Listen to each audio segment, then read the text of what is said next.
rencontre aujourd'hui pour la première édition du diplôme universitaire de traumatologie du football. Très important parce que c'est le premier axe de formation qui découle de la convention cadre signée entre la Fédération royale marocaine de football et la Fondation, Mohamed VI des sciences et de la santé. Cet accord revêt plusieurs axes, mais celui-ci nous tenait à cœur puisque ce diplôme est destiné aux médecins du sport qui s'intéressent au football. Il y en a beaucoup, et notamment aussi aux médecins de la Botola qui sont tous inscrits. Alors après, effectivement, il y a l'axe de la formation, mais il y a aussi l'axe de l'offre de soins dont on avait parlé.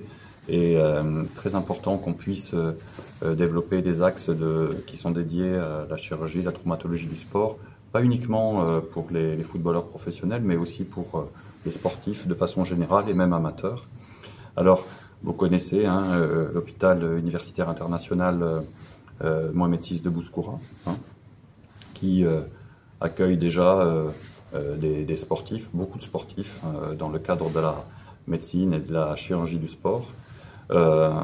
Vous savez aussi que sur le complexe Mohamed VI, une clinique du sport sera opérationnelle d'ici un an et demi.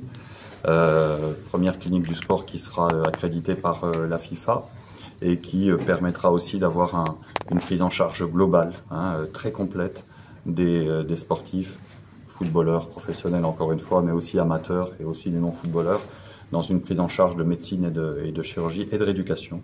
Ça c'est très très important. Vous savez aussi que dans le sud, à Dakhla, on prévoit un centre de rééducation international, centre de rééducation africain. Donc les projets d'offre de soins, il y en a déjà qui existent.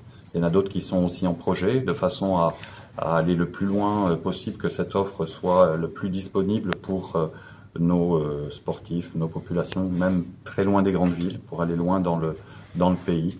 Et finalement, nous avons des projets qui sont extrêmement forts, mobilisants, et qui permettent de répondre à des lignes de marche qui sont fixées aussi par la fondation médicale, la fondation Mohamed VI des sciences et de la santé. Ça c'est très très important.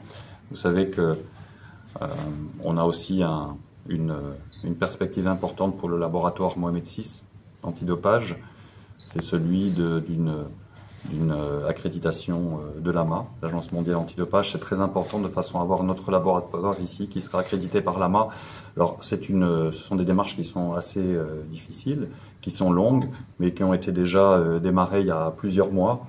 Et voilà, on a une structure, on a des gens qui travaillent là-dessus de façon très très très acharnée pour que ce projet puisse aboutir, mais de façon générale pour que tous les projets aboutissent et puissent permettre une meilleure prise en charge de nos sportifs en général, dans un souci de performance. C'est pas uniquement pour les grands événements qui attendent le football dans les années à venir, mais c'est dans un cadre plus large, celui de la bonne prise en charge de nos sportifs, qu'ils soient amateurs ou professionnels, et à tout un chacun qui pratique le sport et qui se blesse et qui mérite une prise en charge optimale, que ce soit dans les grandes villes, dans les plus petites villes ou plus loin dans notre pays.